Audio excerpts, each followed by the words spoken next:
Pourquoi? Pour être venu me chercher. J'allais pas te laisser là, voyons. Ça n'a pas de sens. Madame, votre amie est en prison, ça vous dit de venir?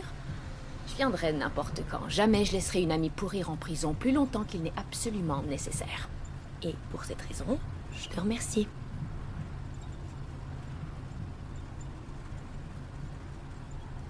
Sauf que tu m'as pas dit pourquoi t'étais en prison et j'ai fait attention de pas demander, mais je dois te dire, Marianne, que tu te retrouves en prison, c'est un signe très encourageant pour toi. J'étais en détention, pas en prison. Oh, je suis désolée. Tu m'as pas dit pourquoi t'étais en détention. J'ai pas semé le désordre, désolée de te décevoir. Un policier appréciait pas mon ton. Ah. C'était à cause de ton attitude. Attends, mais quelle attitude? Marianne, si tu permets, il y a certaines choses dans la vie que tu dois sentir et comprendre si tu veux vivre cette vie. Et parmi ces choses, il y a entre autres, eh bien, toutes ces drôles de petites créatures à deux jambes que tu as peut-être remarquées, on les appelle des humains. Tu dois comprendre ce qui les fait réagir. Et aussi, une situation sociale, faudrait que tu saches ce que c'est. Tu sais ce que ça veut dire? Situation sociale. Je sais très bien ce que ça veut dire. Bien. Donc, quand tu te retrouves en présence d'un policier, et garde ça en tête pour référence future, quand t'es dans une situation sociale avec un policier, il n'y a pas de situation sociale. Il y a une situation où tu fermes ta gueule et tu dis « Oui, monsieur, la situation, c'est ça. Crois-moi, je fréquente une policière depuis 2 ans maintenant et je parle pas à travers ma chatte. » Merci beaucoup, j'ai compris. Mais si quelqu'un abuse de son autorité, on a l'obligation de... Oh non, merde. On est en Floride. Réélire Gary Channel au Sénat, c'est opter pour la foi, les valeurs, la famille. Lesbienne, ne laisse jamais le soleil se coucher sur toi ici. But now we come to a period that I call the battle for identity. Lies my grandma told me. Yeah, superstitious devices. Lies my grandma told me. What? Urban mythological rules and bubble mice, yeah.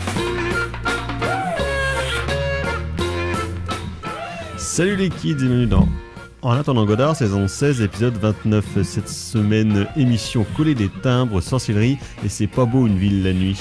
On a débordé notre corps, on a nos raisons, elle a ses causes, on se voit uniquement selon nos dispos. On se dirige pas chez toi pour entrer dans un discours, on ricane, on se moque lorsqu'elles en disent trop. C'est simple, soit on fuck, soit elle joue avec son dildo. Et oui, vous êtes bien dans En attendant Godard, l'émission de cinéma qui est la mieux que les autres. Et donc, vous l'avez peut-être compris, il y a cette citation de la chanson Dildo de Rat de Cartier. Je ne sais pas non plus, j'ai fait des recherches pour préparer cette émission. Donc, nous allons parler ce soir du premier film en solo de Ethan Coen, donc le frère de Joel, Drive Away Dolls, sorti dans les salles françaises mercredi dernier. Nous parlerons du dernier film en date de Romé Balaguero, film qui date de 2002 est disponible 2022 sur Amazon Prime France, donc Vénus. Et ensuite je parlerai du nouveau film de Jean-Stéphane Sauvert, Black Flies, sorti également dans les salles françaises mercredi dernier. Et pour parler de ce jeu, programme autour de cette table, il y a évidemment la film fleur de la critique du Grand Ouest à ma gauche, toujours à ma gauche, il y a carrément Florent. Bonsoir Thibaut. Salut Thomas, salut à tous. Le docteur Erwan s'excuse platement de ne pas pouvoir être là, il est encore en OPEX dans un bled improbable de Bretagne, perdu dans des territoires abandonnés de la population et de la République probablement. Mais donc à la mise en scène de cette émission, il y a bien évidemment Ulysse, accompagné de Margot, qui est en formation ici. Voilà, on accueille des jeunes bienveillants que nous sommes dans cette émission. Avant de passer à la section critique de cette émission, justement, quelques nouvelles neuves de tête de ligne. Un seau de merde, docteur. Il m'a jeté un seau de merde en pleine figure. Alors, les agendas locaux, nous vous rappelons que le 21 avril prochain, dimanche, à 20h15, dans le cadre des films de dimanche soir proposés par nous-mêmes et nos meilleurs ennemis du cinéma est mort, donc nous aurons la joie de vous proposer, pour que vous puissiez voir ou revoir. Robocop de Paul Verhoeven, son premier film américain de 1987, toujours formidable. De toute façon, à revoir, c'est toujours un plaisir et un bonheur. Sinon, demain, au tambour, double programme cuisine avec à 18h15 le festin chinois de Choyark. Il n'était pas déjà passé il n'y a pas si longtemps que ça. On l'avait passé dans le cadre des films du dimanche soir il y a 2 ans, quelque chose comme ça. Il était ressorti en Blu-ray chez Spectrum Film. Oui, on en avait parlé et il était pas... Non, il était juste passé à l'Arvor justement dans le cadre. Et à 20h30 ou 20h45, ce sera Tampopo. Voilà, c'est super bien aussi. Film d'animation, c'est rigolo, cuisine, tout ça. C'est pas super. Vu. Super, trop génial. Et sinon, à l'Arvor, ce jeudi, le 11 avril à 20h15, vous pourrez voir ou revoir Le Voyeur de Michael Powell, un des plus grands films sur le cinéma. Ah oui, magnifique. Et sinon, toujours... magnifique, je sais pas, mais grand film. Oui, voilà, plutôt magnifique. C'est un film bizarre, quand même, un film un peu pervers, mais film magnifique quand même. Et sinon, toujours à l'Arvor, mais nous en reparlerons. De toute façon, c'est dans la fin du mois, ça sera le 28 avril. Il y a la mini-convention cinéphile organisée par les camarades de l'association 97 mm qui, il y a 1 an et demi, était au bar de l'Overlook sur la dalle des horizons. Voilà. Et là, cette année, ils le font donc au cinéma Arvor. Donc, c'est on va dire un rappel de différents éditeurs, mais aussi de particuliers qui vont venir vous proposer des objets culturels de qualité. Donc, il y aura toujours Rimini, il y a Intersection, il y a Spectrum Film qui revient. Il y a Melvin qui passe aussi. Melvin, voilà, qui va encore vendre sa lessive. Le même livre que la dernière fois, parce que son tome 2 sur Mad Max n'est pas encore achevé, mais ça ne saurait tarder bien évidemment. Il a encore trouvé des trucs, là, j'ai vu sur Twitter. Et là. il y aura aussi 2 camarades de Capture Mag, donc Rafik Djoumi et Julien Dupuis, qui seront là donc pour promouvoir, on va dire, leur nouveau MOOC Capture Mag consacré en grande partie à William Friedkin, et également pour présenter à 18h donc Police fédérale Los Angeles de William Friedkin. Mais il y aura aussi 2 autres projections dans la journée. Il y a Matewan de John Sayles, film absolument magnifique et génial. John Sayles étant un peu un des trésors oubliés ou trop cachés du cinéma américain. Et c'est un cinéaste mésestimé, méconnu, alors que bon, il y a quelques pépites. Et Matewan précisément, c'est quand même sacrément bien. Voilà, de toute façon, nous en reparlerons puisque j'ai été convié par le docteur Moreau pour pallier à l'absence du petit Étienne Cadoret dans Le Cinéma est mort pour faire quelques bêtises avec Rafik et Julien. Donc voilà, on vous en reparlera évidemment en temps voulu. Sinon, dans les sorties nationales, demain, il y a une comédie française tendre et amère qui apparemment est pas si mal que ça, qui s'appelle Nous les Leroy, avec, attention, Charlotte Gainsbourg et José Garcia. C'est le début du printemps, Thibaut, donc je vous rappelle que les gens qui n'ont pas de goût se mettent à boire du rosé et que José Garcia a sorti l'année dernière son Rosé Garcia. Oh putain. C'est vrai, tu savais pas? Ah bah, ça a l'air super. Du rosé, oui. Ouais, Rosé Garcia, avec sa tête dessus et tout. Allons. Formidable. Sinon, pour les vieux qui pensent encore des jeunes et qui sont encore coincés dans les années 80, c'est le nouveau SOS Fantôme, la menace de glace, avec un casting de jeunes et le casting de vieux des 2 premiers qui revient, parce qu'ils ont visiblement toujours beaucoup d'impôts à payer. Ouais, c'est qui réalise? Je sais personne. Okay. Une IA générative probablement. On n'a rien à foutre. Sinon, il y a le nouveau documentaire de Sébastien Lifshitz, dont je ne suis pas très fan non plus de son cinéma, réalisateur de petites filles et d'adolescentes notamment, qui la sort Madame Hoffman. Voilà. Sinon, il y a un film d'auteur français qui s'appelle Rosalie avec Benoît Magimel qui va épouser la fille de Gustave Carverne en disant « Oh, machin, ça se passe au début du siècle dernier. » Tout ça, oh, machin, super. Elle est pas mal, la pitchotte et tout. Elle est jolie. Sauf qu'en fait, ce qui ne le sait pas, c'est que c'est une femme qui est plus poilue que nous 2 réunis, Thibaut. Et donc, il va découvrir qu'en fait, c'est une femme à barbe. Et Benjamin Biolay passe par là aussi parce qu'en ce moment, visiblement, il a décidé d'arrêter de chanter. Pourquoi pas aussi, hein. Voilà, pourquoi pas aussi, on peut pas le blâmer. Voilà, sinon, il y a, attention, je ne savais pas que cette saga continuait, La Malédiction, The Omen, l'origine. Voilà, donc le petit Damien maléfique que l'Antéchrist. Je sais pas, il y a eu combien de films de ça, mais beaucoup trop. Parce que... je sais pas, on va vérifier. Il y en a au moins 4 ou 5. Je sais même pas. Après, le film de Richard Donner. Ça, c'est étonnamment. J'ai complètement zappé ça. Hein.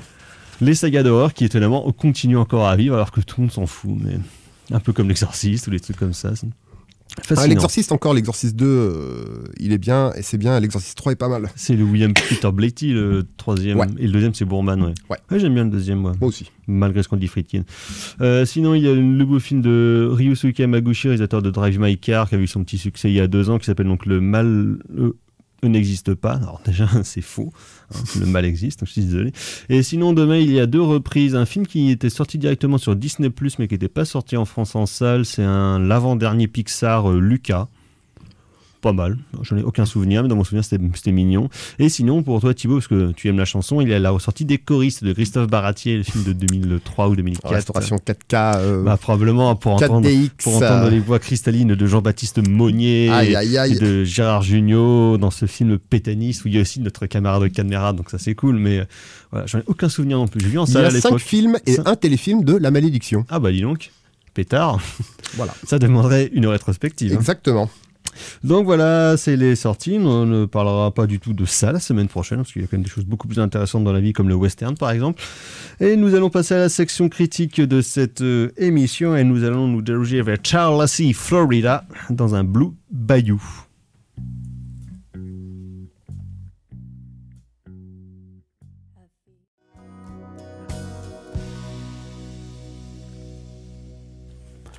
En attendant Godard sur Syllab, et donc c'était la grande Linda Ronstadt avec ce chef-d'œuvre qui est Blue Bayou, que l'on peut entendre notamment dans le film de Ethan Cohen, Drive Away Dolls, qui est sorti dans les salles françaises donc mercredi dernier.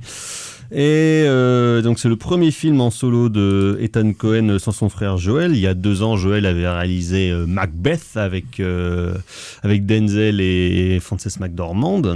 Et donc là, Ethan est son premier film en solo qui a...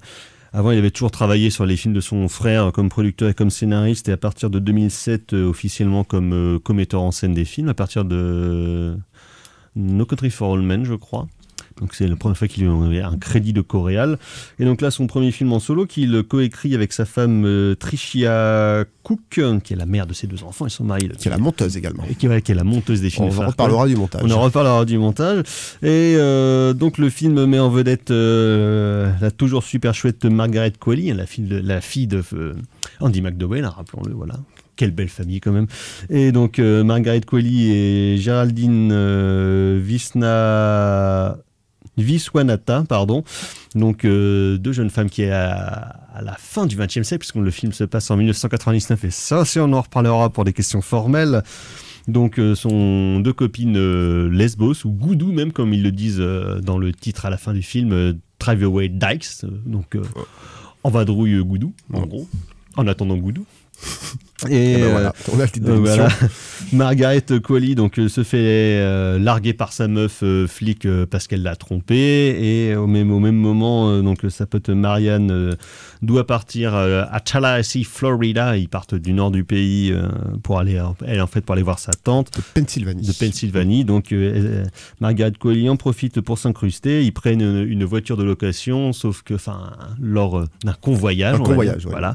Sauf que pas de bol, ils ne tombent pas sur la bonne voiture, et ils tombent sur un contenu qu'ils ne devraient pas avoir. Une personne incarnée par Pedro Pascal qui est mort au début du film, et qui avait apparemment une mallette qui contenait des secrets, des gros secrets même, j'ai envie de dire, dans lequel est impliqué le sénateur de l'État de Floride qui concourt à sa élection, incarné par Matt Damon. Et donc là, on va partir sur, comme c'est vendu, un road movie queer, lesbien, film trépidant, plein d'aventures et de situations croquignolesques.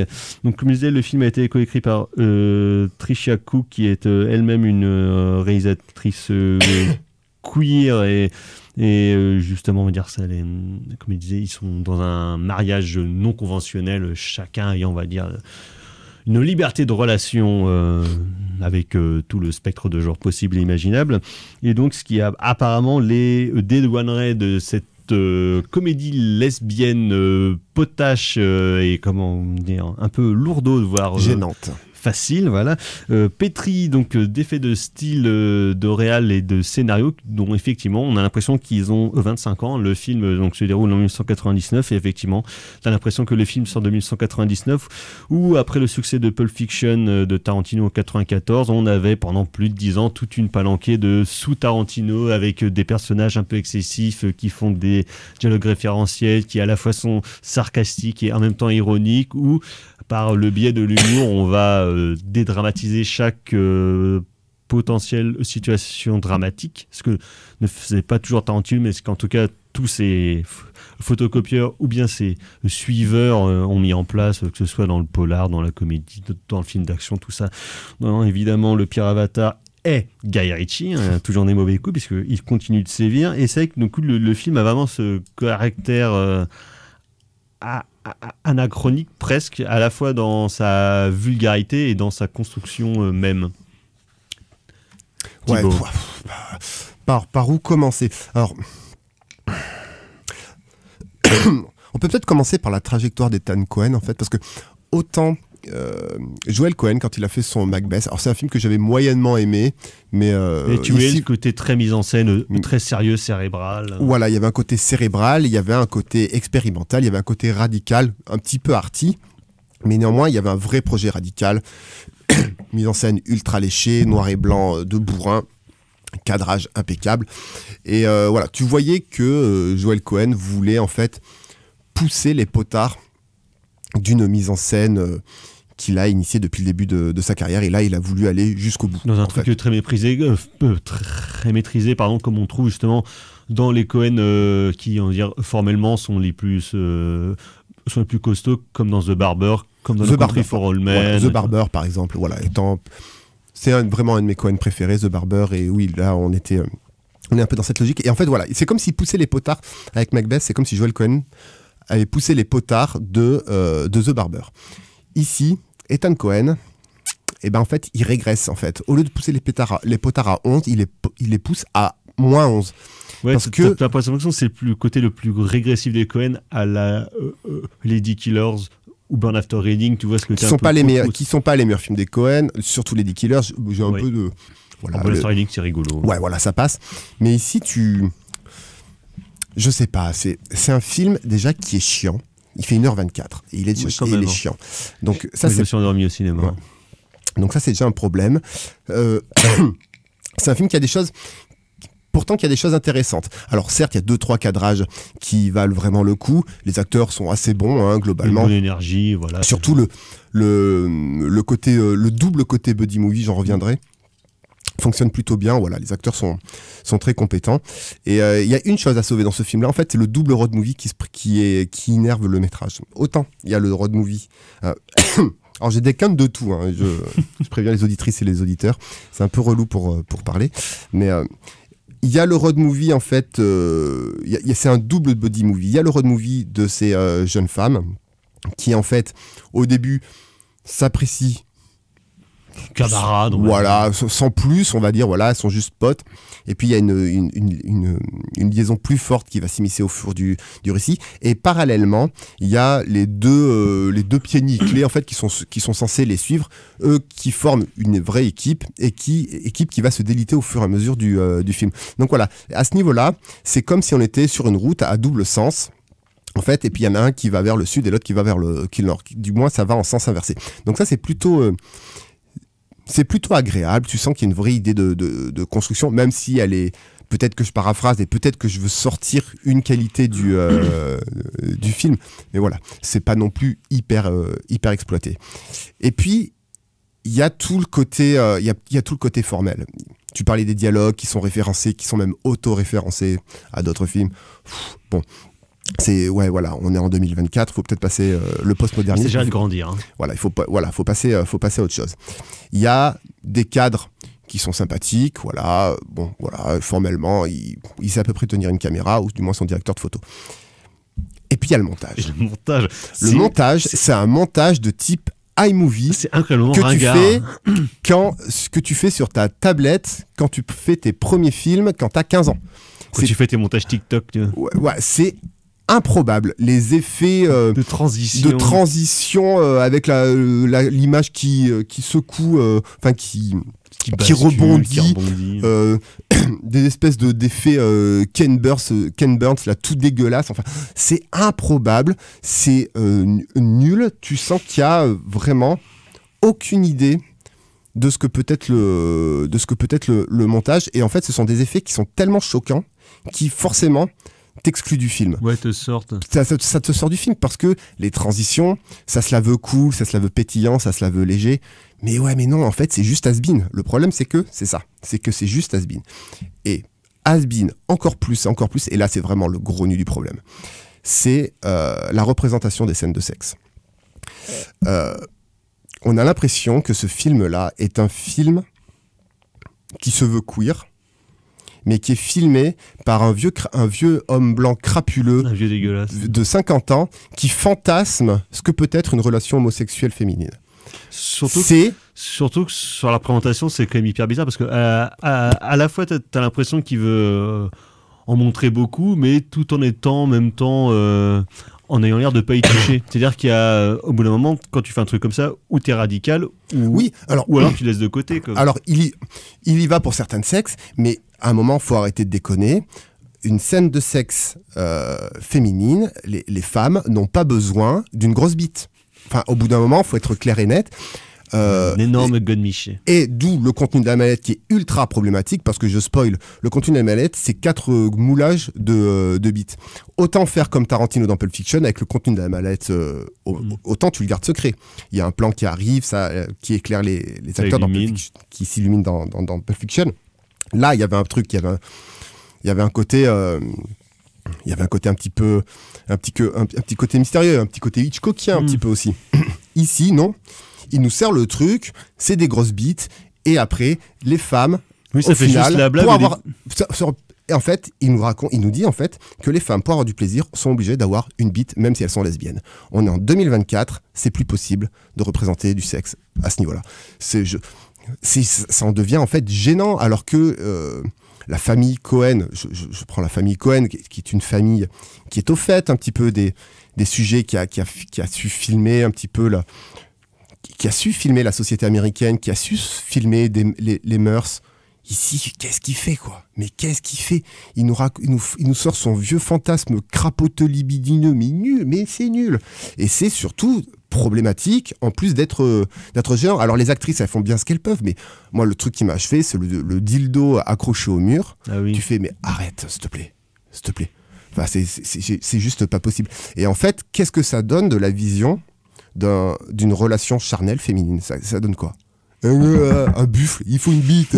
C'est débile, c'est problématique, c'est pas dangereux, il faut pas aller à ce niveau-là, mais c'est à côté de la plaque, c'est complètement con. Et en fait, alors déjà le film est chiant et long, alors qu'il fait 1h24, effet de montage de tout pourri, scénario en fait finalement dans l'absolu on s'en fout globalement. Il y a les 2 actrices vraiment qui essayent de sortir un petit peu du marasme, et puis tu as tout ce côté-là à la fin. Et à la fin, ça veut dire bah vas-y, on remonte vers le nord, et puis on rentre à la maison Bobonne. Et puis on va se marier. Donc oui, c'est un peu réac en plus. Et en plus, c'est un peu réac, ouais. Donc c'est très particulier de la part des Cohen, de Ethan Cohen, d'avoir livré quelque chose. Apparemment, avec Trishaku, donc ils ont prévu une trilogie goudou, comme ils disent. Mais même le titre, il est vulgaire au possible. Enfin, c'est pas... Je souffre beaucoup parce que pendant le film, on était là... Donc, je regardais avec ma compagne et puis on était là, on soufflait, quoi. On disait, c'est pas possible. Et en fait, non, c'est pas possible. Donc, franchement, c'est un essai, mais très, très, très loupé. Pourtant, il y a toujours Carter Burwell, il me semble, à la musique. Mais... il y a 2-3 scènes qui sont à sauver. Il y a la scène dans le petit cabanon, où il y a des concerts. Ouais. Là, donc ça c'est plutôt pas mal. Mais bon, on a déjà vu ça dans Bros Brothers, donc en fait, on s'en fiche un petit peu. Mais voilà, c'est tout. 1h24, générique compris. Qu'est-ce que c'est? Le générique de fin avec cette route là, t'as déjà vu ça, mais 1 million de fois. Enfin, je veux dire, David Lynch, il a fait ça 4 fois mieux dans Lost Highway. Lost Highway, c'est de 95, si je ne m'abuse. Ouais, 97, je crois. 97, bon, donc voilà, le truc le film a... Je te dis, c'est vraiment un film à 30 ans. Où t'as l'impression qu'il date de 1990. Ouais, donc... Mais... à côté de la plaque, qui ne rend pas honneur en fait à ce qu'il veut filmer. J'en parlais beaucoup par rapport à quelques films, t'as l'impression qu'en fait ils ne savent pas ce qu'ils sont en train de filmer. Et en fait ça fait déjà 2-3 films que je vois où en fait t'as l'impression qu'ils n'ont pas conscience de ce qu'ils sont en train de filmer. Alors, j'ai pas envie de te dire que Ethan Cohen c'est le Cédric Jiménez du cinéma indépendant américain, mais on est un peu à ce niveau-là. Voilà, on est sur du pur fantasme d'homme qui tape avec son front contre un mur, quoi, un buffle. Mais un buffle qui manque cruellement d'élégance, et ça c'est dommage. Donc vraiment qu'il revienne avec son frère. Quitte à être un vieux mec dégueulasse qui veut filmer des lesbiennes, autant aller dans un radicalisme de pacotille, mais qui est celui de Keshish dans La vie d'Adèle, tu vois. Genre lui en gros, c'est vraiment mettre en scène ses fantasmes d'amour lesbien qu'il a vu dans des films de cul, mais du coup il le fait d'une manière radicale. Elle est pas forcément meilleure, mais au moins il va au bout de son truc. Là ça pose des problèmes sur d'autres aspects et puis d'autres questions, mais au moins t'as un truc qui est quand même un peu volontariste, quoi. Voilà, et là en fait il y a pas grand chose. Alors il y a 2-3 excès de violence qui sont sympas, qui rappellent les premiers Cohen, mais bon, ça casse pas 3 pattes à un canard. Il y a voilà. C'est un film en plus qui ne raconte franchement mais pas grand chose. Voilà, on s'en fout. La mallette, on s'en fout. Puis surtout quand on voit le résultat final. Alors, a posteriori, on s'en fout encore plus. Matt Damon, qui vient juste dire bonjour parce que c'est son pote. Voilà. Ah, puis, si, pour revenir sur la question obsolète de la représentation, voilà, il suffit que la femme flic, voilà, elle est un peu en mode qui ressemble à Jonah Hill, ça m'a perturbé. Ouais, mais elle a dans un cliché, voilà, elle a pas un même physique, donc elle a un peu le cliché, je mets ça entre guillemets, mais le cliché camionneuse, enfin, cliché qu'il faut évacuer, mais vite, s'il vous plaît, quoi. La camionneuse, donc elle gueule. Voilà, et elle gueule, elle se bat. Nul. Bon bref, gênant, nul, enfin, poulala. Donc voilà. Je sais pas si le doc l'a vu et a aimé, mais. Oui, j'ai été curieux aussi. Mais là. Oh, Donc c'est Drive Away Dolls de Ethan Cohen actuellement dans les salles françaises. On va continuer dans l'horreur, mais dans un autre registre avec Romeo Balaguerro et Vénus.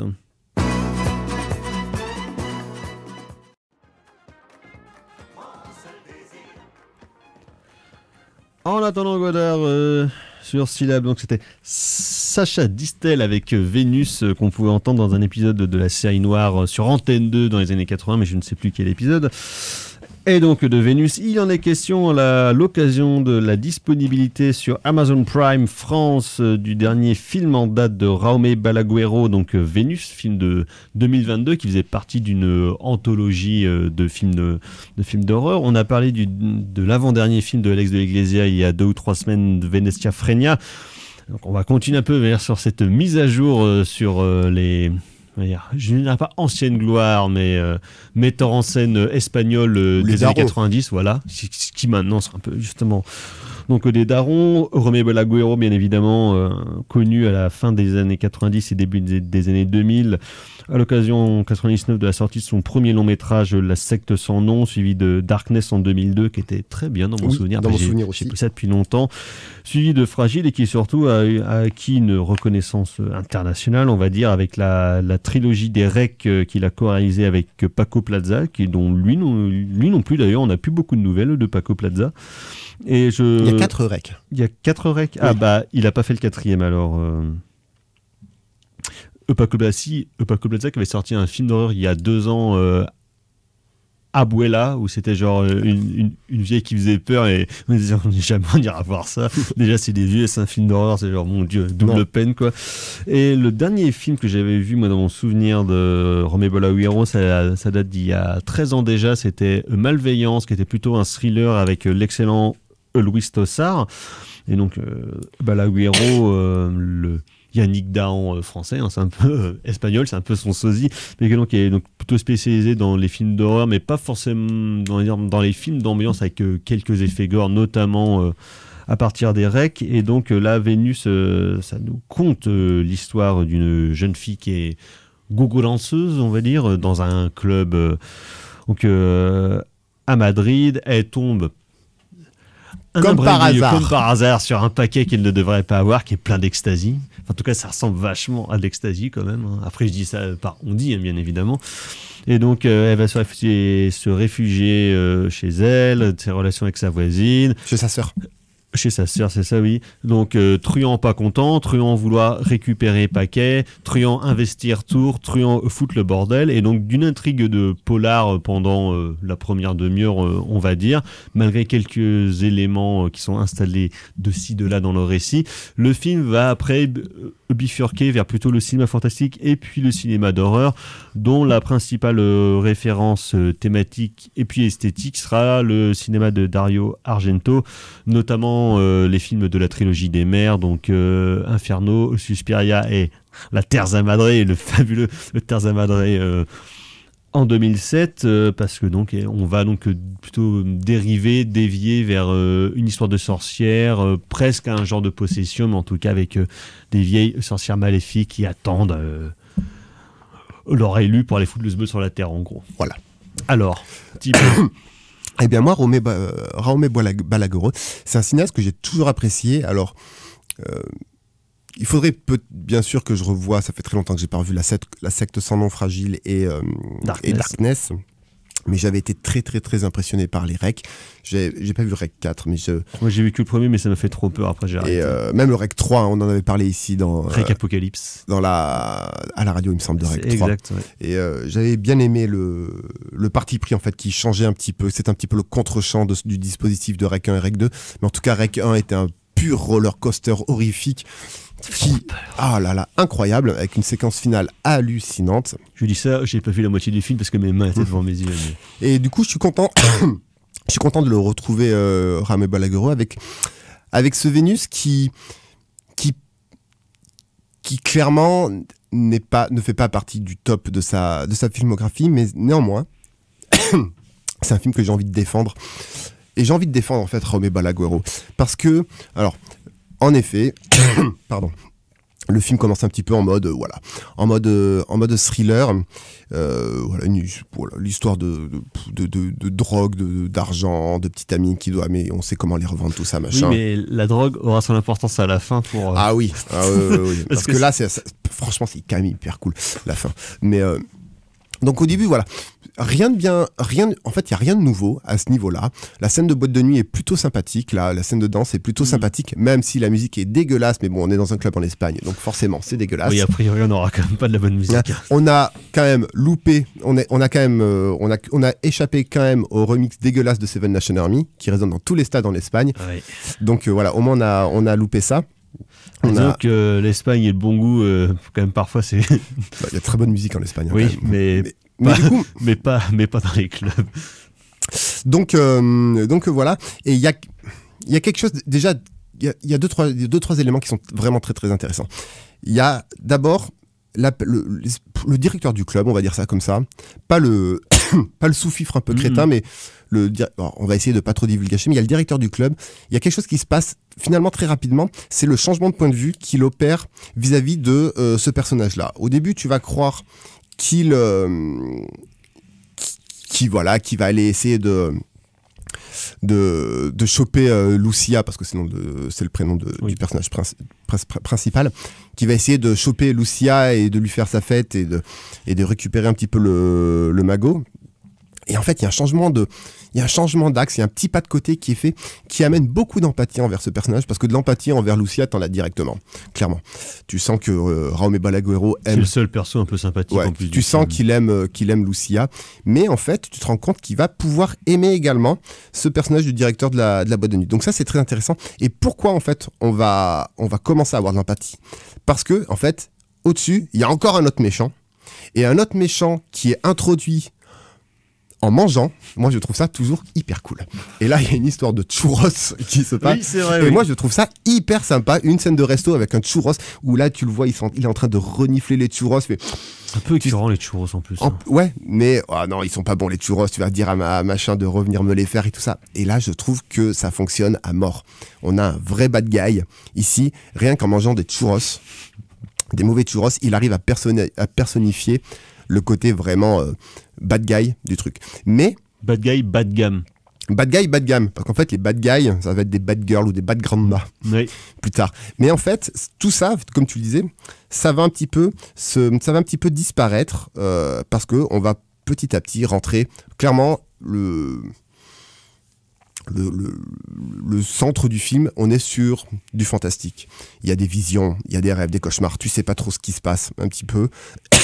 Des Là, vieilles chelous. On est vraiment dans l'appartement, mais tu sens qu'il y a un truc pas net qui se passe. La scène d'anniversaire est incroyable, avec une scène de danse hallucinante. Et puis cette vieille, il y a une vieille dame qui regarde, qui boit son petit coup, qui a un regard un petit peu malicieux, mais malicieux avec le sens mal à l'intérieur. Et là, tu dis, il y a quelque chose qui se passe pas. La fille qui est hyper flippante, la fille de l'appartement, pas la nièce de Lucia. Et tu dis, voilà, il y a quelque chose, est-ce qu'elles sont vraies? Il y a un doute vraiment qui s'immisce.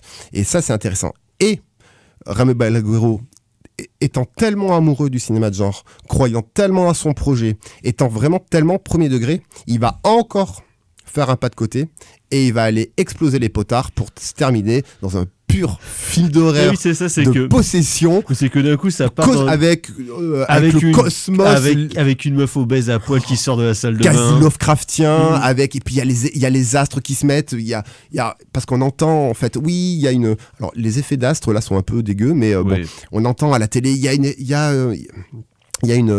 éruption, pas une éruption, une éclipse, non, une éclipse, oui, voilà. Il y a une éclipse qui arrive, mais les scientifiques n'arrivent pas à la cerner, qu'est-ce qui se passe et tout, et il y a le cosmos horrifique qui se met en place, et ça va terminer sur un bain de sang et sur l'avènement. Alors apprenez que si vous prenez des coups de couteau dans le bide, ça peut se soigner en prenant énormément d'ecstasy. Voilà, un peu de scotch, un peu de gaffeur. Mais ça me fait penser à un film de genre qui a 4-5 ans qui s'appelle Revanche de Coralie Farja, où pareil la meuf elle se fait empaler sur genre un arbre, donc elle a genre un trou gigantesque dans le bide, elle prend de la drogue, elle prend des canettes de bière, elle se les soude sur le ventre pour colmater la plaie, puis après elle part dézinguer tous les connards qui l'ont flingué. Putain, c'est formidable.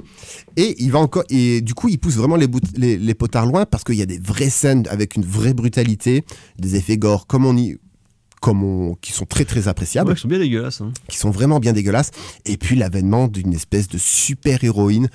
C'est super lourd, j'ai pas envie de dire que c'est Furiosa, mais avec sa couronne de feu, mais il y a quelque chose, et il y a quelque chose qui se passe, et le plan de fin quand elle se barre, bon, faut pas trop divulgacher, mais t'as le super méchant en fait qui mangeait ses churros en fait, qui s'agenouille.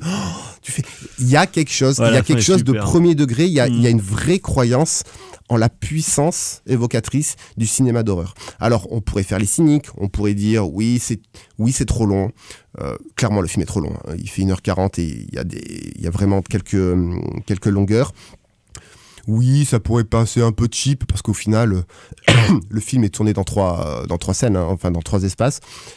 Mais il y a quelque chose, il y a un petit côté, puis il y a ce côté un peu Rosemary's Baby, avec cette famille un peu, ses voisines un petit peu toutes cheloues. Donc il y a des références, mais sans trop avoir de références, même si la bête Lovecraftienne, bon, bien évidemment, elle est évidente. Mais tu sens un amour, tu sens une sincérité. Tu sens pas que Ramé Balagueró, et sa filmographie de toute façon le prouve, n'est pas un petit malin. En ce sens, et là je vais taper gratuitement sur Ari Aster, en ce sens on n'est pas dans le cinéma d'Ari Aster, dans le cinéma de petits malins, qui au final est prétentieux et qui flirte du coup avec tant de prétention, qui flirte avec le ridicule. Ici ça pourrait être ridicule, mais ce ridicule-là est sauvé parce qu'il y a de l'amour.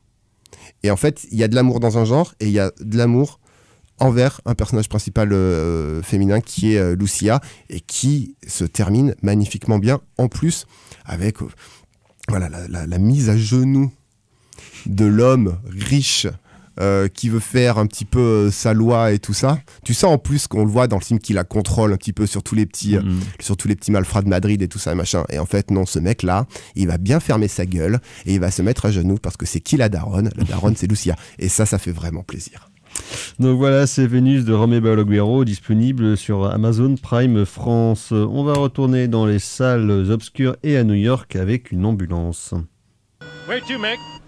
For the 3rd time, the hospital. You're an ambulance, not a taxi. Hospital, eh? Wow, everyone's going there tonight. Vous êtes toujours En attendant Godard sur Cinéma, et donc c'était extrait d'un épisode des Simpsons où Homer faisait l'ambulance, persuadé qu'il était taxi.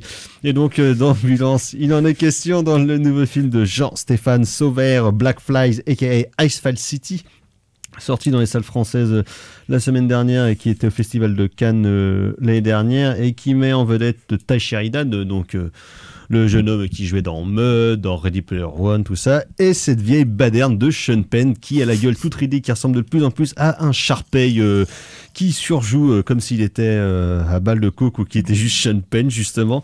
Et donc un petit peu comme À tombeau ouvert de Martin Scorsese en 99, donc film sur les ambulances dans la nuit new-yorkaise. Donc évidemment il va se passer plein de choses. Le jeune rookie, donc incarné par Ty Sheridan, va faire équipe avec le vieux briscard un peu comme ça, un peu renfrogné, incarné par Sean Penn, et ils vont traverser comme ça différentes nuits new-yorkaises et rencontrer quand même une vie qui est pas facile hein, parce qu'apprenez que la nuit à New York, les gens qui ont besoin des ambulances, c'est soit que des putes ou des crackheads ou les deux, ou alors des chicanos, parce que vraiment visiblement ces gens ne savent pas vivre. Donc Sauvert, son premier long métrage, c'était en 2006 dans un film produit par Mathieu Kassovitz sur les enfants soldats, Johnny Mad Dog, et il est réalisé il y a 4 ou 5 ans, Une prière avant l'aube, film qui se passait dans les prisons thaïlandais si je ne m'abuse, ou Based on a True Story, où un jeune anglais en fait s'était foutu en tôle a priori donc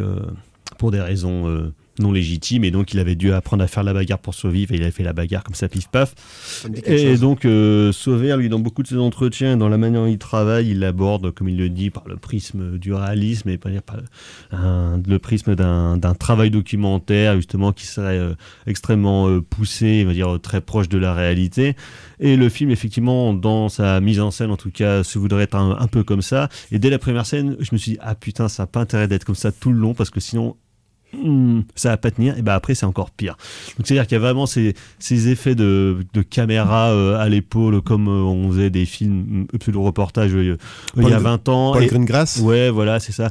Et comme c'est la nuit, donc, et avec des néons, avec des lumières, on va mettre plein de flares dégueulasses qui vont couper l'image. On va toujours rester sur des cadres moyens ou bien alors des gros plans pour capter la vérité des visages et la vérité des blessures qui ressurgissent. Donc film, je trouve pétri de clichetons narratifs, d'une paresse de mise en scène, parce que finalement c'est des choses qu'on a vues 40 000 fois, que je trouve misérabiliste, que je trouve complaisant dans la violence et dans sa représentation en fait de New York et des marginaux, on va dire, de la nuit new-yorkaise ou des nuits new-yorkaises, un côté extrêmement parcellaire, et du coup une représentation que je trouve pour le moins très problématique, à la fois donc sur, comme je disais, donc les craquettes, les prostituées ou les désaxés de manière générale de New York, et un côté que je trouve en plus du coup en même temps presque putassier et qui m'a vraiment gêné, parce que je sais pas si le film visiblement voudrait être plutôt dans l'empathie avec le personnage de Ty Sheridan, mais finalement le mec agit tellement comme un tel boy scout, il a visiblement la bonne boussole morale que finalement il en devient juste débectant, comme si il jetait un voile pudique sur le monde et que lui avait raison, alors que les autres agissaient tous comme des merdes, alors que lui-même est plutôt quand même un sale petit connard, quoi.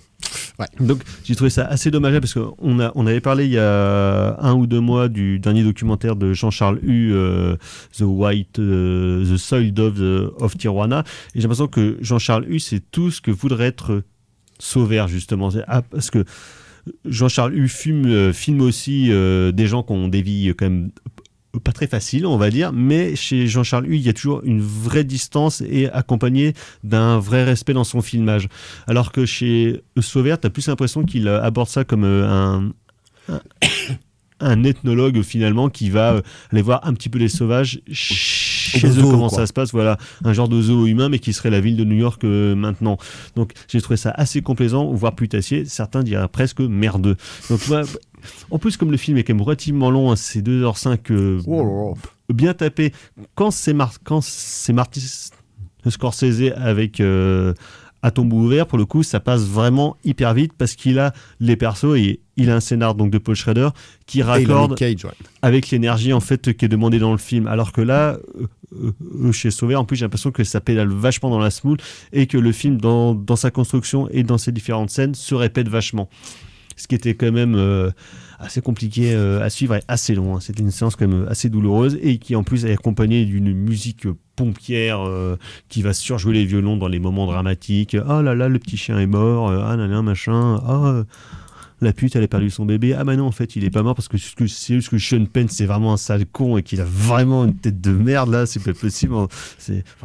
Faudra qu'on revienne à un moment donné de toute façon sur la carrière de... Non on le fera pas, mais sur Sean Penn qui a quelques bons trucs éparpillé dans une carrière d'acteur qui est quand même globalement c'est pas fou, ouais. Non c'est pas fou. Il est quand même irritant et comme en plus le personnage de Sean Penn se rajoute sur son propre personnage, ça aide clairement pas à l'empathie qu'on pourra avoir pour les personnages ou en tout cas dans la relation qu'essaye de se nouer entre Tashi Aidan et puis Sean Penn.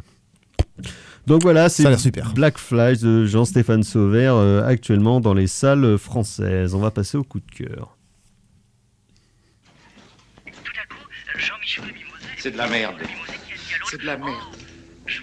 Je voudrais que tout le monde s'imprègne. Merde. Tout le monde s'imprègne de cette... C'est vraiment la plus grande merde des merdes. Les coups de cœur carrément fleurés, vous me faites plaisir. Oui, coup de cœur, donc ça va être Une affaire privée de Guillaume Niclou, film que je n'avais pas revu depuis, 2003. Depuis très très très longtemps, et je crois même depuis sa sortie en salle, mais qui m'avait quand même laissé un excellent souvenir.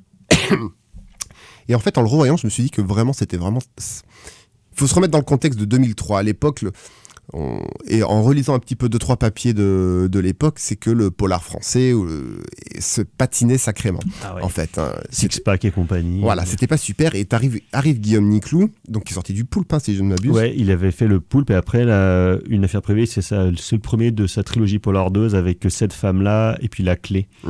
Et en fait, ici, on est sur un scénario retorroir plutôt pervers, au final, qui fait plaisir. On est du coup dans une... tout l'inverse de ce que tu as dit, sur une vraie plongée dans les différents milieux interlopes parisiens. Une sacrée bande de ganaches quand même. Alors, il y a des ganaches dans tous les sens, mais on va de ci, de là, aller... dans une boîte de nuit, à la fac, en banlieue, en fait, voilà. Et en fait, il arrive chez des gros bourgeois, une grande maison bourgeoise, dans une barre d'immeuble, et en fait, tout ceci, la mécanique fonctionne hyper bien, en fait, tout ceci se procure vraiment un monde de polar qui fonctionne admirablement bien parce que finalement tout se tient. Et puis bien entendu il y a Thierry Lhermitte. Alors c'est super Thierry Lhermitte. Alors je me pose la question, est-ce que c'est pas le plus grand rôle de Thierry Lhermitte? Vraiment, comédie confondue, en incluant la comédie, parce que dramatique sûrement. Mais ici, alors bien entendu la loi voilà, c'est pas je sais pas si t'as envie de fumer une clope ou de jeter ton paquet à la fin, mais voilà. Alors c'est peut-être too much. C'est un vrai privé de cinéma, il fume tout le temps. Mais bon, voilà, c'est peut-être too much, mais bon, au moins il le fait. Mais ça, en fait, ça se tient parce que son côté un petit peu désabusé se lit sur son... Parce que Thierry Lhermitte est quand même un acteur avec un très très beau regard, et en fait ça se lit, son regard n'est plus aussi malicieux là. Donc franchement c'est une belle idée de casting, comme pour cette femme-là que je n'ai pas vue, mais avec Josiane Balasco. Donc je pense que ça fonctionne aussi avec Balasco. Mais ici, voilà. Et puis, c'est l'occasion de voir Clovis Cornillac tout jeune. Et puis, une Marion Cotillard. Qui est super. Qui est vraiment très très bien dans ce film-là. Que je trouve toujours très intéressante dans les rôles un petit peu tordus. En fait, donc voilà. Marion Cotillard, si tu veux continuer à faire un petit peu des rôles tordus, je trouve que c'est aussi super là-dedans. Un film à quiz, hein, si jamais vous posez la question de savoir dans quel film voit-on le sexe de Thierry Lhermitte, vous pourrez répondre. Oui. Donc voilà, c'est un très très beau polar, une belle plongée dans ce que c'était la France, du moins Paris,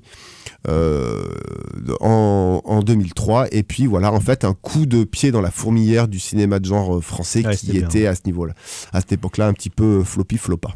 Voilà, merci Thibaut. Et moi, ce sera donc Tropa de Elite 2 de José Padilla, que je n'avais encore jamais vu, qui faisait déjà suite à l'exceptionnelle qualité, parfois un peu droitisante, du premier opus, donc la lutte des flics d'élite dans les favelas de Rio de Janeiro.